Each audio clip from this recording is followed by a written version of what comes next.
Do you have a plan to contain the coronavirus in the U.S.? We do have a plan, and we think it's going to be handled very well. We've already handled it very well. CDC has been terrific.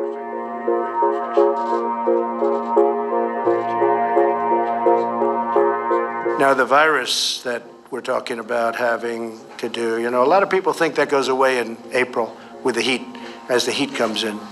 Typically, that will go away in April. We're in great shape, though. The virus. They're working hard.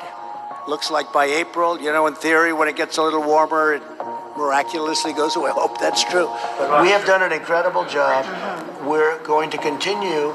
It's going to disappear. One day, it's like a miracle. It will disappear. In the name of Jesus, we thank you, oh God, for this group holding up the arms. Yes, Lord. Yes.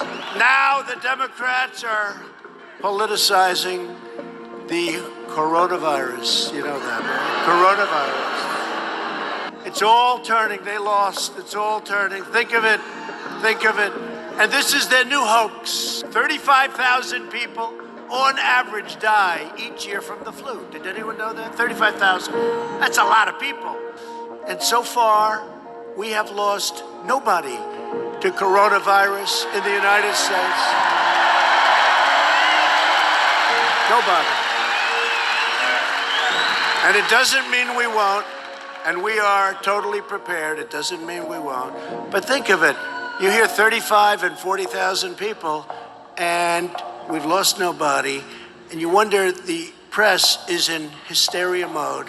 At this moment, we have 22 patients in the United States currently that have coronavirus. Unfortunately, one person passed away overnight.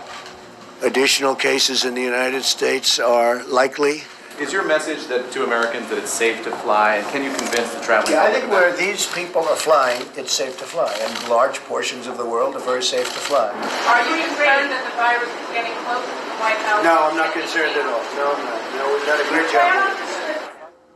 My fellow Americans, tonight I want to speak with you about our nation's unprecedented response to the coronavirus outbreak that started in China and is now spreading throughout the world.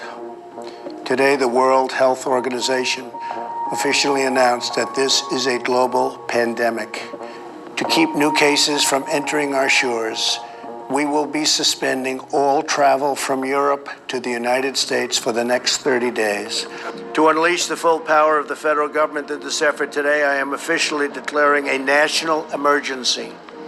Our overriding goal is to stop the spread of the virus and to help all Americans who have been impacted by this.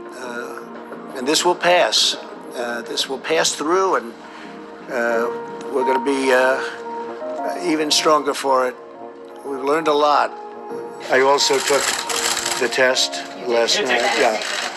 And I decided I should, based on the press conference yesterday. People were asking, did I take the test? Well, if you don't have to travel, I wouldn't do it. If you don't have to travel, we want this thing to end. We don't want a lot of people getting infected. We want it to end and end as quickly as possible. We've made the decision to further toughen the guidelines and blunt the infection now. We'd much rather be ahead of the curve than behind it, and that's what we are.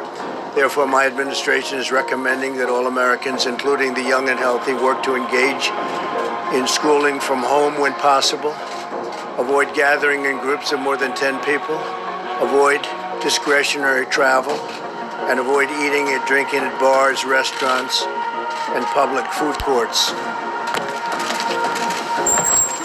I would like to begin by announcing some important developments in our war against the Chinese virus.